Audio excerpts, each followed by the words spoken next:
Me for this conversation. We have with us Dr. V.K. Paul, Member Health, NITI Aayog. COVID-19 recovery and road ahead is what we're going to discuss. And Dr. V.K. Paul is joining us to take the conversation forward. Dr. Paul, good evening and welcome to the program, sir. While we talk about the developments on the ground, if you could first begin with a lot of misinformation and myths that are doing round, and the case in point is a startling claim, an article by a reputed institution like New York Times that says India's death count could be 3 times the official figure as per their own speculations. What do you make of it, sir? I think that piece in New York Times is really motivated because, they use assumptions.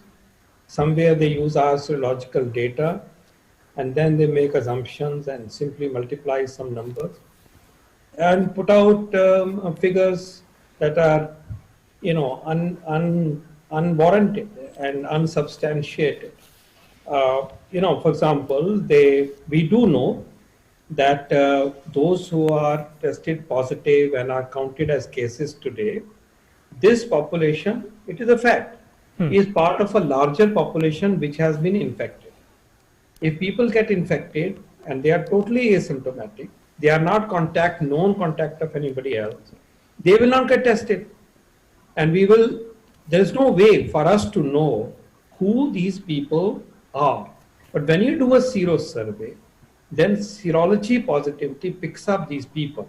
So in the sero survey of December, January, we noticed that for every positive case that was recorded and tested and confirmed, there were as many as 26 cases who were not detected and they are part of the infection pool. To that extent, no problem. So if we say that there are 1 crore positive cases to a particular date, it could actually mean that these are about 25 crore people, because asymptomatic infections are so well known and they are so overwhelmingly more. The problem arises when they put certain numbers as mortality, which they pick up from the blue. There is no basis for picking up, a factor of 0.3% infection fatality rate or 0.6. Suddenly they do multiple scenarios and an overwhelming number comes up. That's not how it is done. I also want to emphasize that even in a survey in New York City, for example, there were about 2 lakh cases up to a particular date. When a sero survey was done for that period, then the number of cases was detected to be meant to be 17 lakh, 8-9 times. But then you don't assign deaths just like this to an astronomical figure. So the official death toll of that period continues to be there 16,000, and not using a multiple like 8, for example, and to say it is 1,50,000 or 70. That's not how you do science. There has to be some basis for this. So I think it was very conjectural, very, very presumptive, and they use assumptions which were essentially an agreement between the people who are talking rather than anything substantial. Right. I'll come to that point about the credibility of this media organization, Dr. Paul, but the speculation also seemed to put into doubt the mortality tracking mechanism that is followed in India. So if you could give us some insight about how robust is the system where the deaths, the casualties are properly monitored and tracked in the country. Well, remember, India has multiple tracking systems for mortality. One is a civil registration system, and in fact, in the states where pandemic has been very intense, such as Maharashtra, Tamil Nadu, Kerala, the civil registration system, that means certification of deaths by facilities and formal providers, is very, very strong. And then there is a vital registration system which reports periodic surveys, and this then is a sample registration system which is operating in our country, which tracks mortality in sample locations in the country and very respected. SRS surveys our data are very, very highly respected in the world. That system is available. Then in addition, for COVID-19, there is another robust system to track mortality, because we are monitoring this disease so intensely, and there is a sort of an additional system or complementary system put in place to track mortality. It is possible that sometimes some data has been entered later than on a particular date. There could be delays. Sometimes we may not really know that a patient died and had COVID if the testing has not been done. That can happen in a remote location. But to holistically demolish credibility, or try to demolish the credibility in this manner, is very, very unfortunate.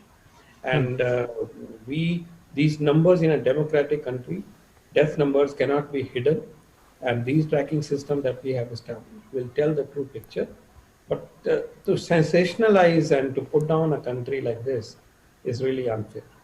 And this attempt at sensationalizing a pandemic, a crisis that the entire world, in fact, is facing, Dr. Paul, I want to ask a larger question about the certain bias that a section of media carries against India, because External Affairs Minister Dr. S. Jaishankar also made that point. And here in the New York Times article, that point is also exemplified. Without proper research or data, speculation, and you've said it a couple of times, it seems few people have just got together, cooked up data and presented an article.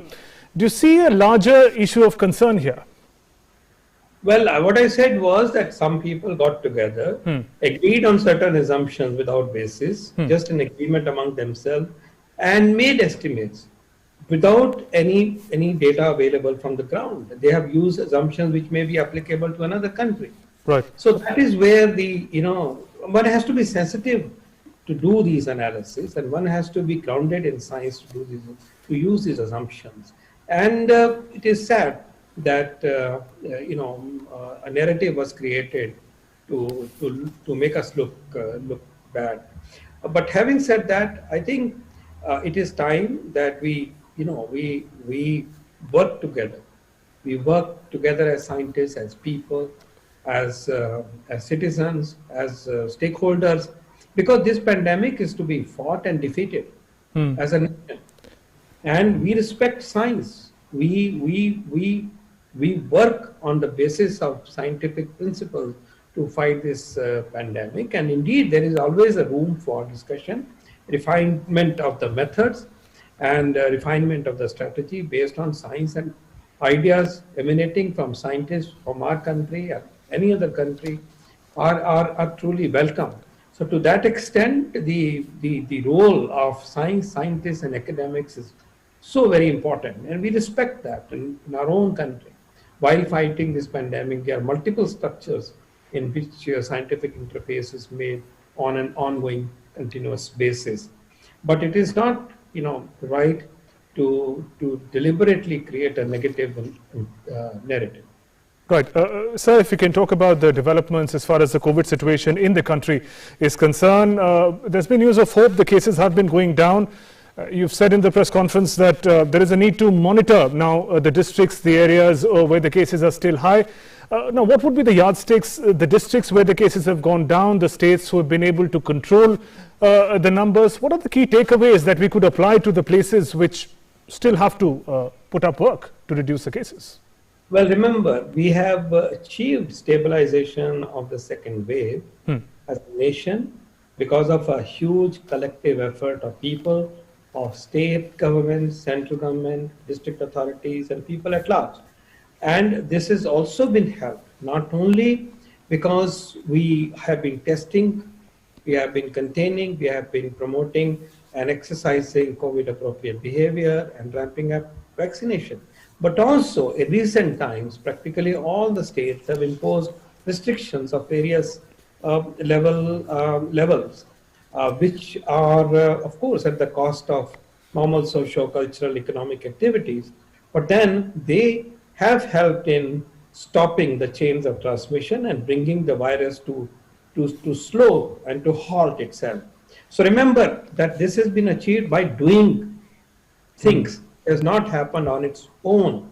It is not the virus's nature or a decision that it wants to go slow. It is because we collectively have taken measures to make the virus slow down. And therefore, it remains our duty that we do not now allow the virus to have a free run once again. Right, and so we understand that. Very, very important responsibility on the part of all of us to make sure that COVID-appropriate behaviors are followed vaccination is scaled up, containment happens, testing moves on without any decline, following the high scientific principles. And as we loosen the restrictions in near future, we should not go back to a situation like it was post the first wave, when we allowed the virus to then traverse back and forth. So we have to run our livelihoods, run our socioeconomic life, but do it very, very carefully. There is no room for complacence. And right, and so on the aspect of scaling up of the vaccination drive, which is central to controlling the pandemic, doubts are being raised, questions are being asked if Centre is doing enough to procure vaccines from abroad, and especially in the context of states trying to do it on their own but not able to. Then should the Centre come to the rescue and deal with the situation? If you could clear the air on that part, sir. Well, firstly, remember, our approach to securing vaccine comes from both the tracks. One, it comes, and largely it continues to come from our support and ramp up of domestic production, and creating a repertoire of vaccines coming into future, and then ramping it up in large numbers. So that track is moving pretty much well. On the availability of internationally produced vaccine, as I stated, multiple organizations, departments of the ministry collectively have been in touch with all the key manufacturers of the world, and we have been requesting them to come and make in India, fill finish in India, and to supply to India. And it is only now that a particular company is in a position to offer some supplies, some significant supplies to India. And we are therefore taking cue from that, are working feverishly to pave way for such a supply in the shortest period of time coming into future. Also remember, one in particular international product, the Sputnik vaccine, has already been imported into India in 2 tranches and is slowly being ramped up in pilot mode. It's already happened. It's being ramped up in other cities now. So that is already happening, and a few more million doses will come, and we're looking forward to as much as 2 crore doses about 8 weeks from now, and following a schedule. We are also in touch with other players such as Moderna and Johnson & Johnson for finding ways in which those vaccines can be brought into India the soonest, and also requesting them to produce. And Johnson & Johnson, of course, is going to produce in India with a tie-up with an Indian company in Hyderabad.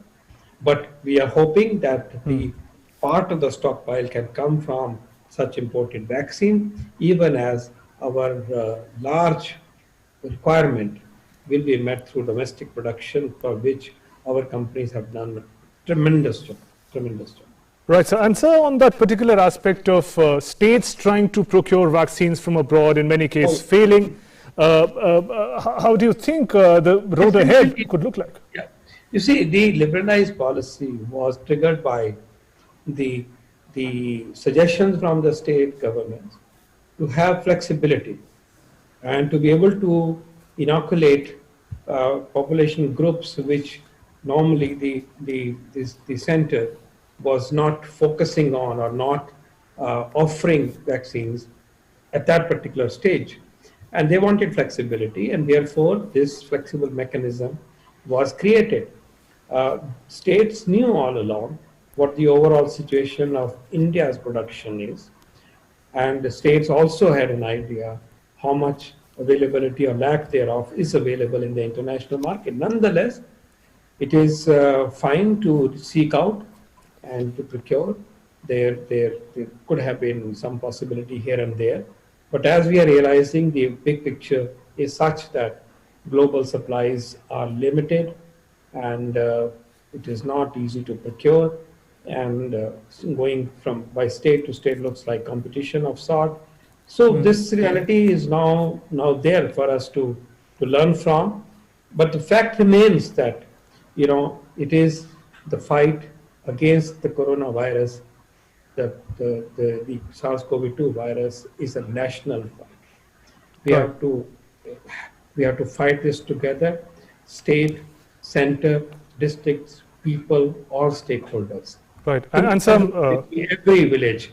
And therefore, as we experiment with some of these ideas, we must come together, make the best use of the options that are available, and move toward defeating this virus through increasing acceleration of the vaccination program. right.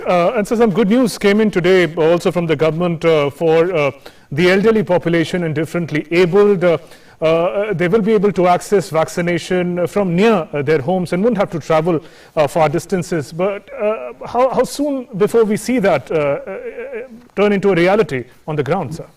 Well, initially, because we were dealing with a new set of vaccines, we were dealing with adult population, which is usually not the target of vaccination program.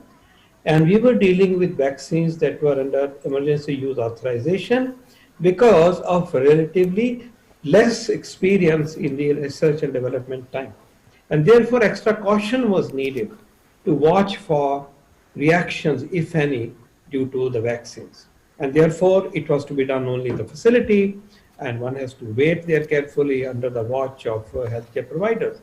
With time, we now know that the adverse effects are rare, and we are now feeling confident that that kind of a watch can also be instituted away from the facility, close to the locations and the habitations where people live. And definitely, in order to move in that direction, the start has been made by offering this approach to the most needy. The most needy and the most special people are the elderly, and the most special people are those with who are challenged in different ways.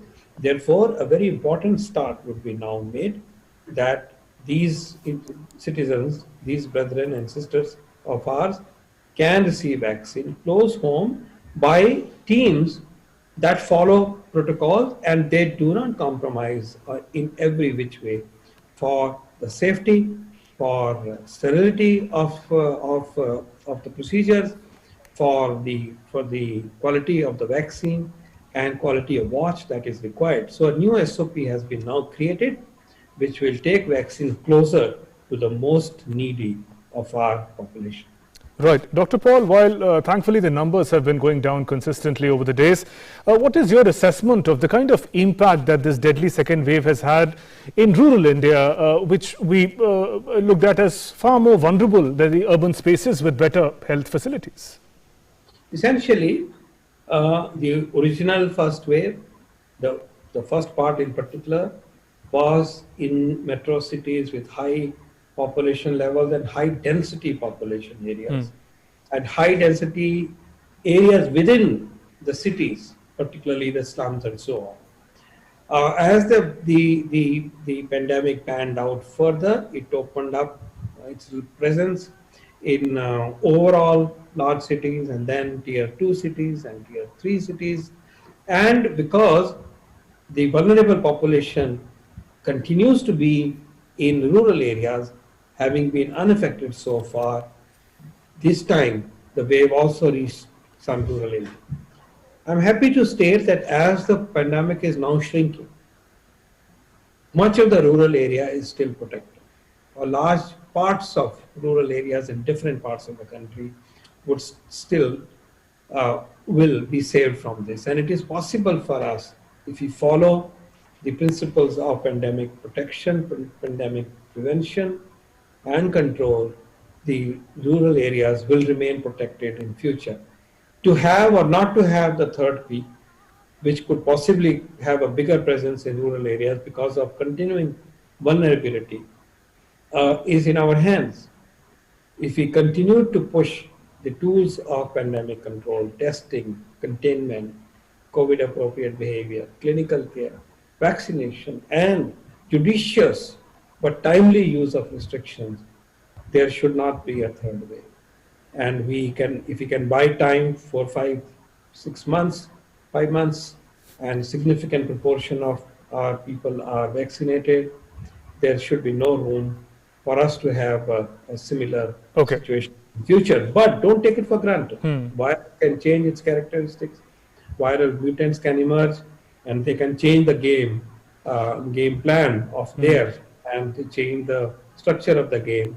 And therefore, from this deadly and unpredictable and ruthless virus, we have to continue to fight with collective will, Right. determination, and implementation of all the tools effectively. And perhaps COVID appropriate behavior, sir, would also remain crucial. Dr. V.K. Paul, on that note, thanks very much for joining us in Newsnight and sharing your perspective.